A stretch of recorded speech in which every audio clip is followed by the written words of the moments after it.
खेडे चेतर इतरा नाल नहाया नी मैं वारी जावां। वाह ਬੋਲਾਂ ਦੇ ਵਿੱਚ ਪੌਣ ਪੜੇ ਦੀ ਨਿਉ ਕੋਇਲਾਂ ਦਾ ਹਮਸਾਇਆ। ਚਿੱਟੇ ਦੰਦ ਜਿਵੇਂ ਧਾਨੋ ਬਗਲਾ ਤਾੜੀ ਮਾਰ ਉਡਾਇਆ। ਇਸ਼ਕੇ ਦਾ ਇੱਕ ਪਲੰਗ ਨਵਾਰੀ ਅਸਾਂ ਚਾਨਣ ਦੇ ਵਿੱਚ ਡਾਇਆ। ਤਨ ਦੀ ਚਾਦਰ ਹੋ ਗਈ ਮੈਲੀ ਜਦ ਉਸ ਪੈਰ ਜ ਪਲੰਗੇ ਪਾਇਆ ਨੀ ਮੈਂ ਮਾਰੀ ਜਾਵਾਂ। ਦੁੱਖਨ ਮੇਰੇ ਨੈਣਾ ਦੇ ਕੋਏ ਵਿੱਚ ਹਰ ਹੰਝੂਆਂ ਦਾ ਆਇਆ। ਸਾਰੀ ਰਾਤ ਗਈ ਵਿੱਚ ਸੋਚਾਂ उस ऐके जुल्म कमाया नी मैं वारी जाऊं। सुबह सवेरे लैनी बटना असा मल मल ओसना नवाया।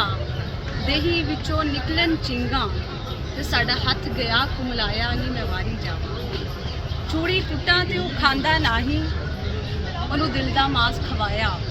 एक कुडारी ऐसी मारी दूर वतनी ना आया।